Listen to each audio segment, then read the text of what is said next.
प्रज्ञा Loiwal. ABP news की चुनाव यात्रा लेकर हम हाजिर हो गए हैं पावन भूमि चित्रकूट में।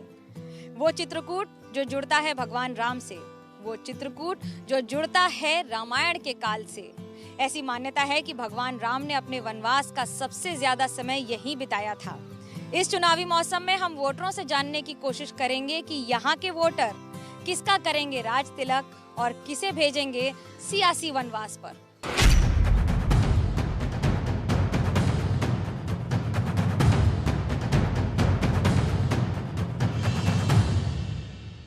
चित्रकूट के घाट पर भई संतन की भीड़, तुलसीदास चंदन घिसे तिलक करे रघुबीर।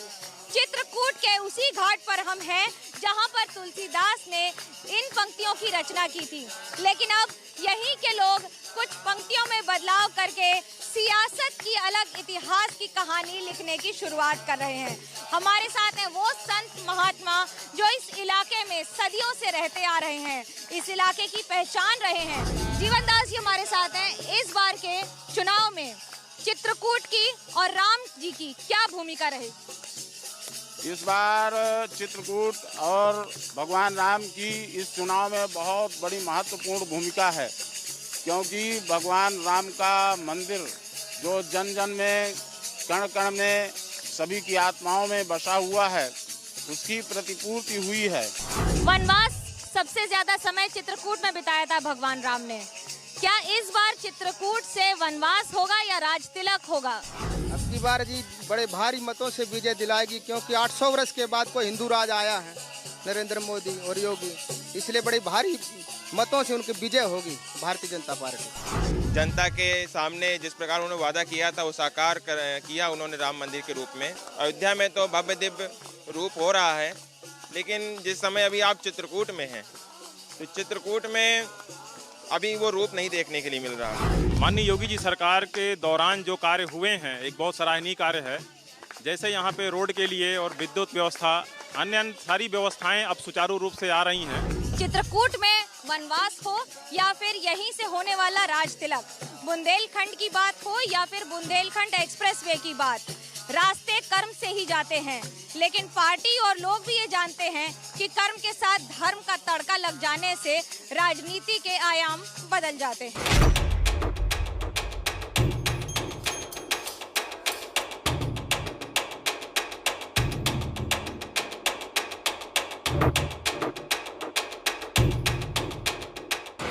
चित्रकूट को हाईवे से जोड़ने का प्रयास तो पूरा है, लेकिन क्या हाईवे से जुड़ने के बाद भी कुछ नजरअंदाज किया गया है या फिर नजरों में लोगों के आया है? लोगों से बात करेंगे खान पान के साथ, स्वाद के साथ। यहाँ अरविंद जलपान गृह पर पूछते हैं समोसे के साथ थोड़ी चटनी डालकर चटकारे वाली कि राजनीति का क्या है हाल। समोसे से भैया बन रहे हैं, लेकिन ये बताइए कि राजनीति में किसका किसका क्या है हाल और क्या है इस बार आप लोगों के मुद्दे? हमारे हाल बढ़िया है क्या है? और यहाँ विकास चाहिए, विकास होता नहीं यहाँ। यहाँ नाला है, यहाँ गंदगी कितनी रहती है, ना कम्प्लेक्स है, यहाँ यात्री लोग बाहरी आता परेशान होता है। यही मुद्दा है हमारी। महंगाई या समोसे का दाम बढ़ा है पहले से कि अभी वही है? हाँ बढ़ा है। कितना बढ़ गया? 15 के 2। 15 का 2, पहले कितना रहा? 10 के 2। 10 के 2 का 15 का 2 हो गया है। जनता कितना दे रही है उनसे भी पूछ लेते हैं। बहुत सारे लोग यहाँ पर समोसा खा रहे हैं। ये बताइए, समोसे की जो आकार होता है वो तो ट्रायंगल होता है। लड़ाई भी कुछ ऐसी है कि इस बार राजनीति में, और आपके मुद्दे इस बार क्या होंगे? जी मैम, इसमें क्या है कि ये जो पहले का साइज बड़ा था, अब इस महंगाई की वजह से साइज इसका छोटा हो गया है। अब भाई महंगाई का रिफाइन, ये तेल, ये सब महंगा है, तो अब क्या करे, दुकानदार मजबूरी है उसकी, महंगाई की वजह से छोटा करेगा, महंगा करेगा। पहले तो 10 के 2 मिल जाते थे, अब तो 15 के 2 हैं और साइज भी छोटा है। मैम मुद्दे आपके क्या होंगे इस बार चुनाव के? मुद्दे चुनाव के इस बार रिफाइंड को लेके महंगाई और क्या नाम से पेट्रोल और डीजल, गैस सिलेंडर इतना महंगा हो गया बहुत ज़्यादा। इस कारणवश सरकार में कोई सुधार नहीं आ पा रहा है। चित्रकूट में बहुत बात कही गई है कि सुधार किया गया है, क्या हुआ है सुधार के नाम? सुधार के नाम पर तो बुंदेलखंड एक्सप्रेस वे हुआ है, डिफेंस कॉरिडोर के लिए ज़मीन चिन्हित की गई है, आज तक उसमें कोई काम नहीं चला और वो ना के बराबर है।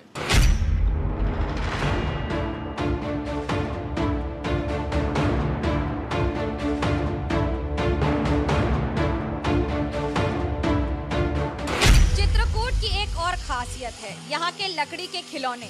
इन लकड़ी के खिलौनों को छोटे छोटे कारखानों में, घरों में बनाया जाता है। ऐसे करीब 1000 से ज्यादा परिवार हैं जो इस पर पूरी तरह से निर्भर हैं और अभी से नहीं, कई पुश्तों से यही काम करते आ रहे हैं।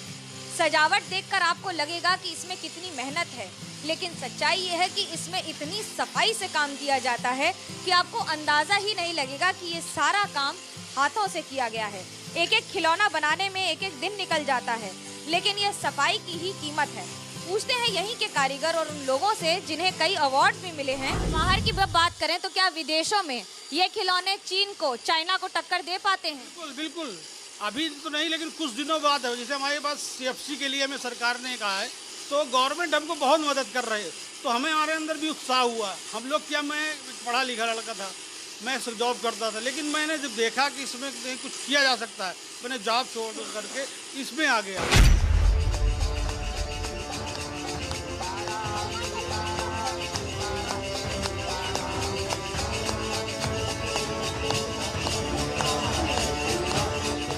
यूं तो उत्तर प्रदेश में गंगा और यमुना तहजीब के नाम पर वोट बैंक की बड़ी राजनीति होती है, लेकिन इसकी शुरुआत यानी कि अधिकतर यात्राओं की शुरुआत मंदाकिनी नदी के तीर चित्रकूट से हो जाती है।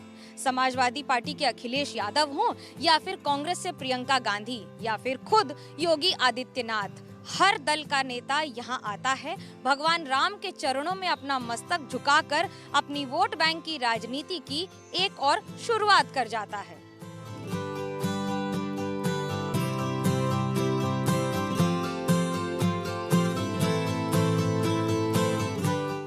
रंजना जी, ये बताइए, प्रियंका गांधी ने यहीं से शुरुआत की, ये कहते हुए लड़की हूँ, लड़ सकती हूँ। चित्रकूट की याद क्या थोड़ा देर में आई? नहीं भाई, चित्रकूट की याद देखिए, चित्रकूट ये भगवान श्री रामचंद्र की तपोभूमि है। इसकी याद हमेशा सब लोगों के दिल में रहती है। भगवान श्री रामचंद्र जी सबके हैं। यही तो आपसे पूछना चाहते हैं कि इतने वर्षों तक बीजेपी का आरोप है कि परिक्रमा करने गांधी परिवार से कोई नहीं आया चित्रकूट। ये पहला मौका है जब हुआ है, देर हुई है क्या? कोई देर नहीं है, बुंदेलखंड की ये शुरुआत है और इसके पूर्व भी हमारे आदरणीय प्रियंका गांधी जी और माननीय हमारे नेता राहुल गांधी जी हमेशा आए हैं, भगवान कामतानाथ के दर्शन किए हैं। कौन से 3 मुद्दे होंगे जिसको लेकर कांग्रेस इस बार चुनावी मैदान में उतरेगी? देखिए, ये जो वर्तमान की सरकार है, ये जो सरकार है, ये कहती है बेटी बचाओ बेटी पढ़ाओ, लेकिन ये नारे तो बड़े बड़े दे देती है, लेकिन उसमें खरा नहीं उतरती है।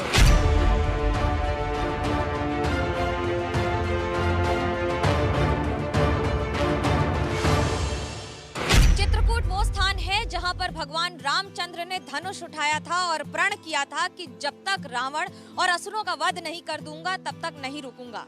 और यही वो स्थान है जहां पर आकर हर राजनीतिक दल ये संकल्प करता है कि जब तक जीत हासिल नहीं होगी तब तक रुकेंगे नहीं, थमेंगे नहीं।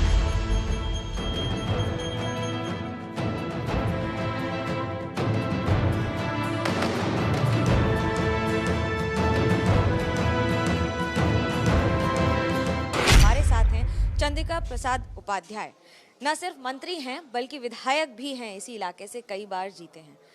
इस बार कितना कॉन्फिडेंस है कि जीत हासिल कर पाएंगे या फिर राम जी ही पार लगाएंगे? राम जी तो निश्चित पार लगाएंगे, लेकिन जीत का पूरा विश्वास है, क्योंकि हमारा जो क्षेत्र है इसमें पहले बहुत काम नहीं हुआ था। इधर माननीय मुख्यमंत्री जी के स्वयं के अपने प्रयास से और चित्रकूट में उनकी आस्था के कारण उन्होंने बहुत काम यहाँ पर किया है।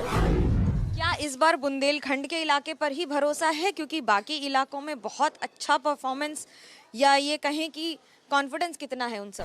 पूरा विश्वास है कि इस बार भी जैसा परफॉर्मेंस पिछली बार रहा है उतना ही रहेगा, इसमें कोई कमी नहीं होगी, क्योंकि काम इतना ज़्यादा हुआ। और यहाँ जो सबसे बड़ी समस्या थी 10 उन्मूलन, यहाँ डाकू बहुत बड़ी तादाद में थे और डाकू को एकदम सफाया कर दिया है। समाजवादी पार्टी का कहना है कि डाकुओं की जरूरत नहीं, बीजेपी ने ही लूट मचा रखी है।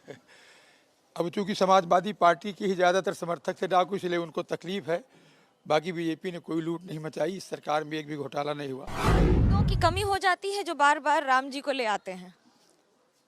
राम जी तो सबके हैं और राम जी को जब हम लोगों के अलावा और कोई लाता भी नहीं है, चित्रकूट न सिर्फ एक आस्था का शहर है, बल्कि एक ऐसा शहर है जो अपने प्राचीनतम अंदाज में अब नवीनीकरण का स्वरूप ले रहा है।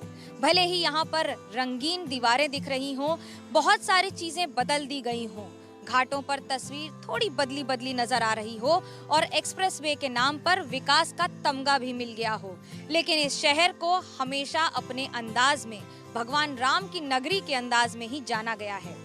दिलचस्प होगा देखना कि यहाँ का वोटर इस बार भगवान राम के नाम पर जाता है या फिर विकास के अंदाज में कहीं और आगे बढ़ जाता है।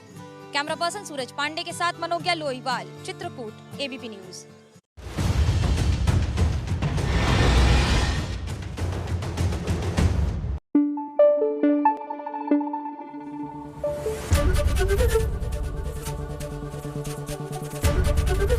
एबीपी न्यूज आपको रखे आगे।